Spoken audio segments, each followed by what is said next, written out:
The Asian Financial Forum 2012 has some prominent speakers, and among them Joseph Stiglitz. He's the professor of economics and finance at Columbia University in the United States, and he joins us now from New York. Professor Stiglitz, your work is all about the economics of information, but when you look at the economics and information regarding the US economy, the Eurozone, none of that looks good, does it? So is it a case, really, of the theory overtaken by the facts? Yes, and you see it playing out, for instance, right now in the fact that there's so much uncertainty about the financial status of the banks in Europe, the banks in America, the extent to which they are intertwined. We saw that problem back in 2008 where the interlinking of the banks virtually brought down the whole financial system and the economies of the West. There was a hope that in the aftermath of that we would increase transparency, not get perfect information, but at least improve the information so we could see more clearly what was going on.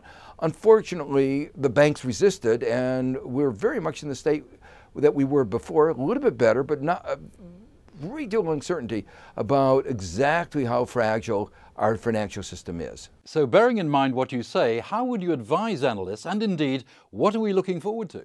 Well, I think we can look forward to a lot of turbulence. Unfortunately, the austerity that is being undertaken in the United States and in Europe, partly in response to the, I think, to some extent, unnecessary anxieties about the debt, particularly in the United States, is going to mean that the economies are going to be weaker, and because the economies are weaker, tax revenues will be lower. There's going to be a lot of disappointment about the improvement in the fiscal stances of the countries, and when those numbers come in, markets are going to be disappointed and there'll be still more turmoil. So as a critic of free market forces, would you have sympathy for the Occupy Wall Street movement?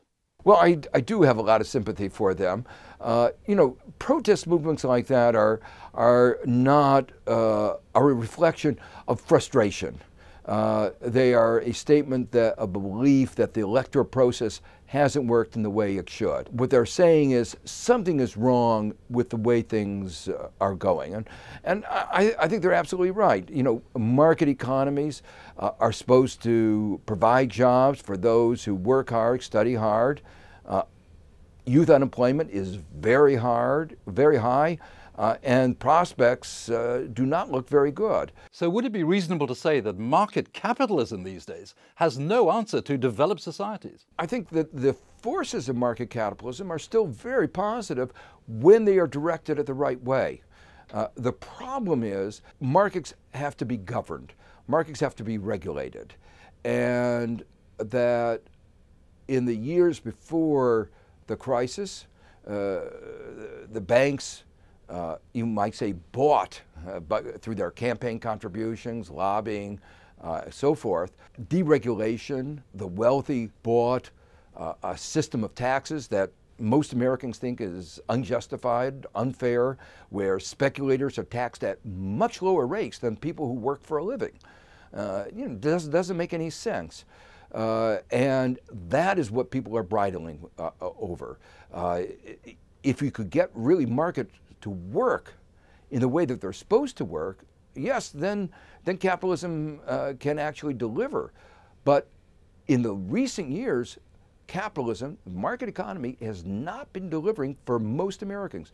Just to give you some numbers, the median income, person in the middle, income today is the same as it was in 1997. There's been almost a decade and a half of stagnation. But if you look at a full-time male worker, his income is comparable to what it was in 1978. Well, it's a very different system in China. How would you actually rate China 3 decades after the opening up? Would it be thumbs up for China? Oh, very much so. I mean, you know, just looking at the numbers, you have to say that China has not only managed to grow at an extraordinary rate, close to 10% over 30 years, but that there has been at least some of the benefit has gone to those at the bottom. Hundreds of millions have moved out of poverty. At the same time, one has to recognize that there's been growing inequality. The benefits of that growth have not been shared by all citizens in the same way. And that's going to be one of the real challenges to China as it moves more into you might say, a market economy, that market economies often are highly inegalitarian. Professor Stiglitz, would you see the relationship between China and the United States really being fundamental for trade into the future? That's right. And I think one of the challenges for the United States, and to some extent for China, is to come to grips with the new global economic balance of power.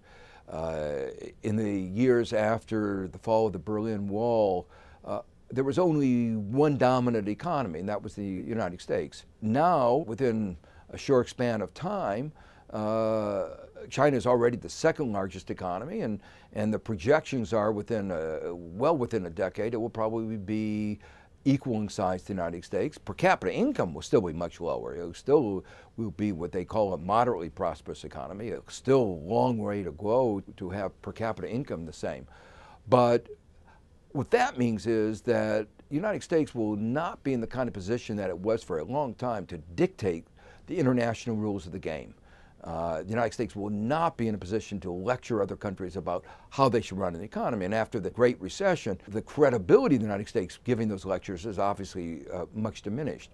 So we're going to have, I think, a new global landscape. And I think it will probably be a good thing for global economic stability, global economic prosperity. I'd like to explore with you the Trans-Pacific Partnership, the TPP, led by the United States with other countries around the Pacific, including Japan, but not including China.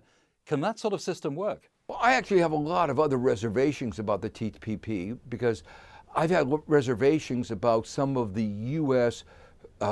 Free trade agreements, as they're called. They're really not free trade agreements. They're managed trade agreements.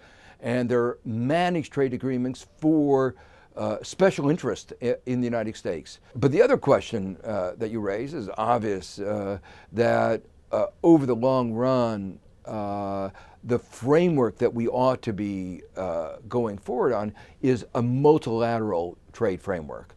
I've been very concerned about these bilateral or regional trade agreements because actually they lead to fragmenting the global trading regime. Economists talk about the extent to which there's trade diversion rather than trade creation. So I would be much happier if we engaged in efforts to expand the multilateral framework rather than having one group versus another group within this global community. Well, Hong Kong really is considered to be a multilateral player. Where do you think Hong Kong's role really stands in the future? Well, as you know, Hong Kong has long been the gateway to China. It's been an important interface between the mainland and the United States. It's been a financial center. I think it will continue to play that role, but obviously in a more complicated way as, for instance, other financial centers develop in China, as other gateways open up. But I think it will continue to be a place where you might say the East and the West get together and come to a better understanding of each other. Asia driving sustainable growth. That's the theme of the Asian Financial Forum 2012, which you're attending. Is that growth sustainable? I think it is sustainable.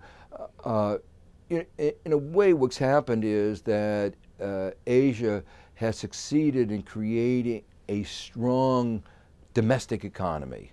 And there we must leave it. Professor Stiglitz, thanks very much for joining us from New York, and we look forward to seeing you at the Asian Financial Forum 2012.